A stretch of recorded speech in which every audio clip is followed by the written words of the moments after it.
থামেন, কথা একটু পর আপনার বন্ধ হবে, তো একটু পর আপনার বন্ধ হবে, কারণ ওয়েট করেন, এত মানে টংটাং আফান কেন? এবার প্রশ্ন হচ্ছে, এবার প্রথম প্রশ্ন হচ্ছে, এখানে 4 জন 5 জন আছেন আর আমি একা, 5 জন আইছেন আমি একা।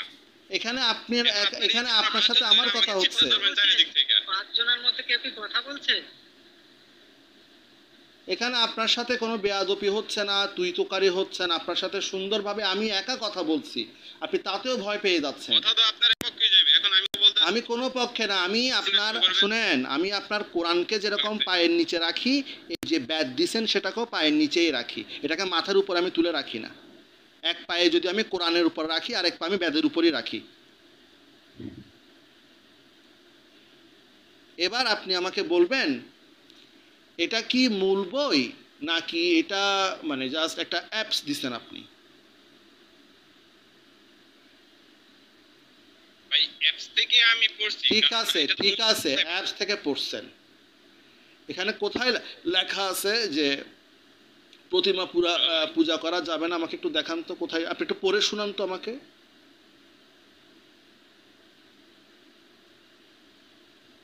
রেফারেন্স আমাকে একটু পড়ে শুনান না। যে 3 নম্বর ছকের যে আছে নূতস্থ প্রতিমা আসতে, কি বলছেন? নাম মহত্তস্য, বুঝছি না। নূতস্থ প্রতিমা আসতে, আস্তে অস্তে অস্তে, আমার তো এই শব্দগুলো উচ্চারণ করতে কষ্ট হয়। অস্তে, নূতস্থ প্রতিমা অস্তে, অস্তে লিখছে এখানে, থে লিখছে, তার কোনো প্রতিমা না। আপনি আবার ঠিক করে পড়েন। ন তারপরে কি বললেন?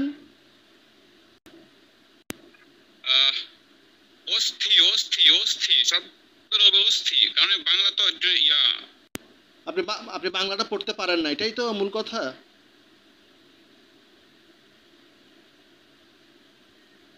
আপনি একটা রেফারেন্স দিচ্ছেন, সেটা একটু পড়ে শুনান। এখানে তো বাংলাতে লেখা আছে, সংস্কৃতে লেখা নাই তো, বাংলাতে কি লেখা আছে একটু পড়ে শুনান।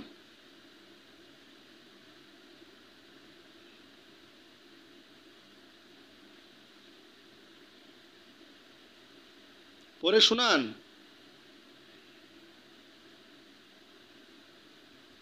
আর পড়ে না, উনি তো যে রেফারেন্সটা দিয়েছে তোলারিন ভাই, উনি তো ওটা হচ্ছে দেখলাম মনুসংহিতার রেফারেন্স দিয়েছে। মনুসংহিতা তো ধর্মগ্রন্থ না। পালাইছে, পালাইছে মুমিন চোরা। আমি কোথাও এক জায়গাতে একটা লেখা দেখছিলাম একজনের ভিডিওতে, যে এরকম যদি কোনো ব্যক্তি চায় ভগবানের প্রতিরূপ তার নিজের কল্পনাতে সেটার আকৃতি দিয়ে সে সেটাকে বাবা, বেদের মধ্যে বরুণ দেব, সূর্যদেব, এদের প্রত্যেকের বিবরণ দেওয়া আছে, কার কিরকম রং, কে কিরকম দেখতে, সব কিছুর বর্ণনা দেওয়া আছে।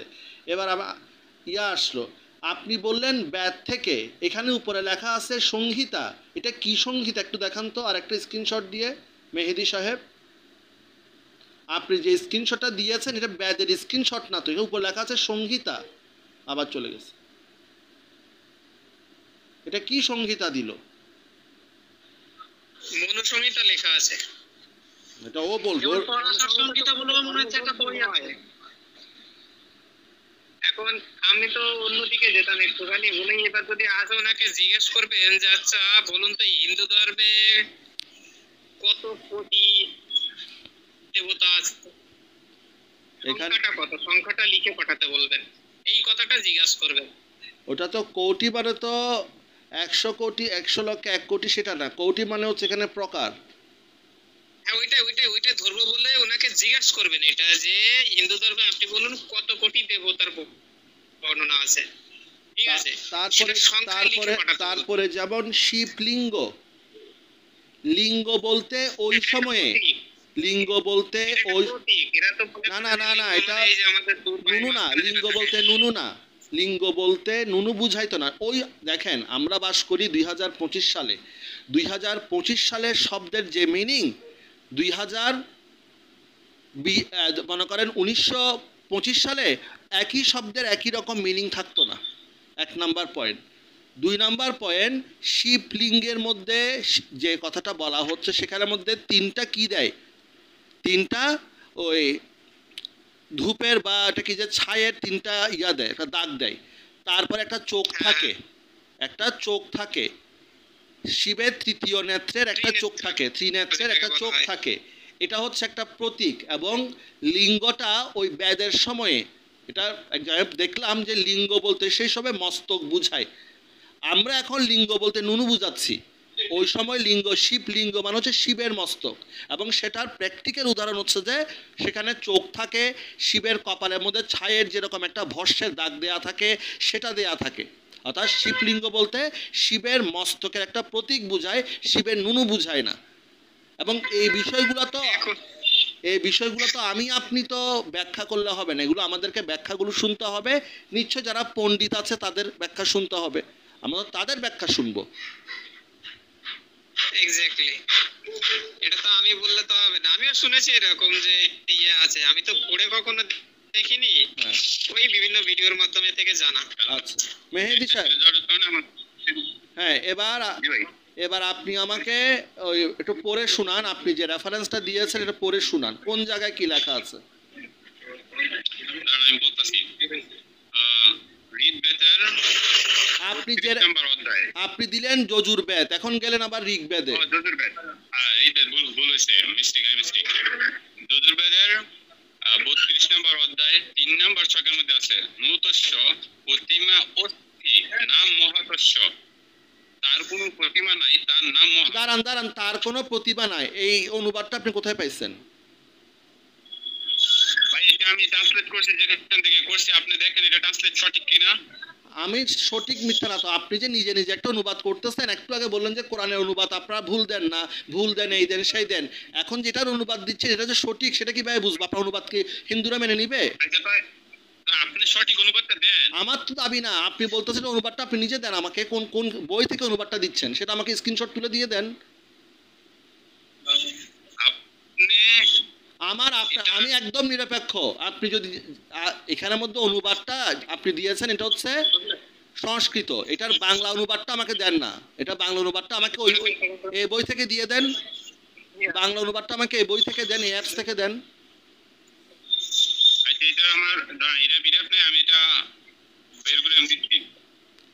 আপনার কাছে আদৌ কি অ্যাপসটা আছে নাকি আপনি কোনো জায়গা থেকে স্ক্রিনশট পাই সেটা দিয়ে দিলেন? না এটা এখনো আমার মোবাইল অ্যাপে আছে, দরকার হলে আপনি স্ক্রিন ভিডিও নিতে পারেন। তাহলে এটার বাংলা অনুবাদটা দেন। ঠিক আছে, আমি বাংলা অনুবাদ বের করে দিতে হবে, আমি বের করে দিচ্ছি, দেন। টাইম নিতে হবে।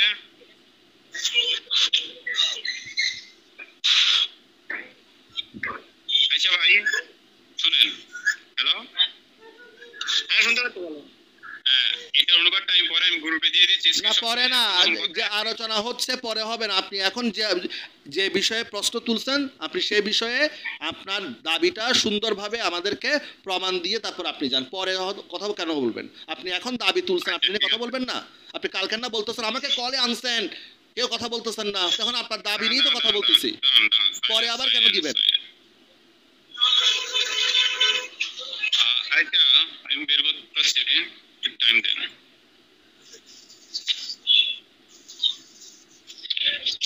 দাঁড়ান তো, আমি আরেকটা অ্যাপ থেকে আমি ট্রান্সলেট বের করে দিচ্ছি।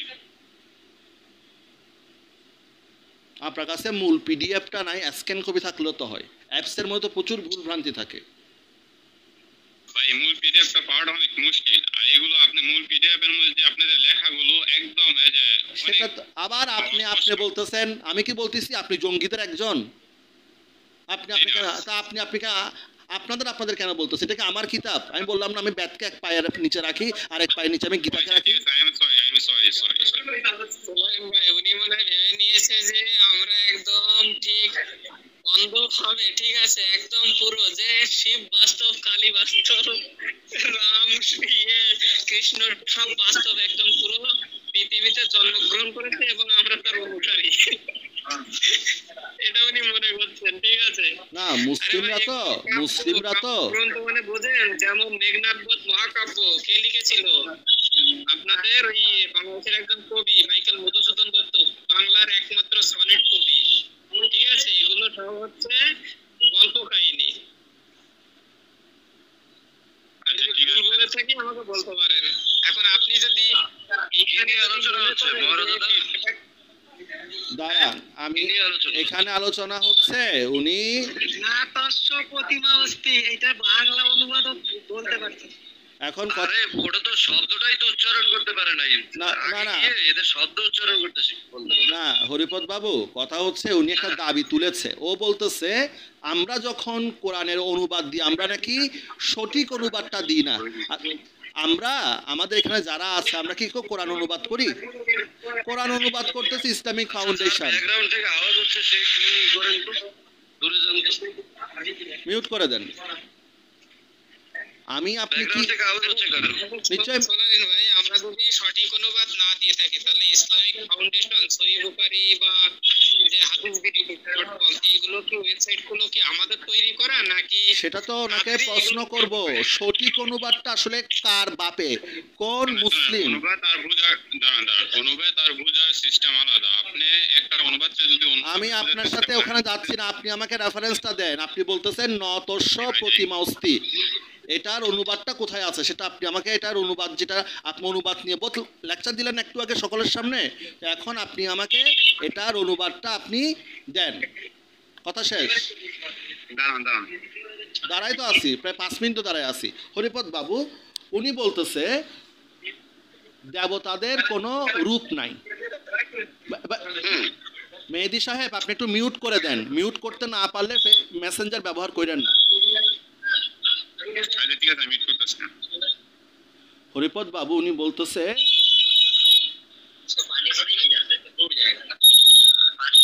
ভাই যে আওয়াজ, হরিপদ বাবু এত ব্যাকগ্রাউন্ডে আওয়াজ হলে কথা বলা যায়? আপনার ওখান থেকে ও আপনি কন্টিনিউ করেন সোলারিন দা, আমি মিউট করছি। উনি বলল। সোলারিন ভাই আমি একটা প্রশ্ন করব ওনাকে, সংক্ষেপে একটা প্রশ্ন। আচ্ছা আমাদের ধরুন যেহেতু আমি হিন্দু ফ্যামিলিতে জন্মগ্রহণ করেছি তো সেক্ষেত্রে আমি হিন্দুই আপনি বলবেন। আমাকে আপনি বলুন তো এই যে হিন্দু ধর্মে 33 কোটি দেবদেবীর কথা বলা আছে, তো এই 33 কোটি বলতে আপনি আমাকে সংখ্যা একটুখানি এসএমএস এ লিখে পাঠাবেন, এটা আপনি কতটা?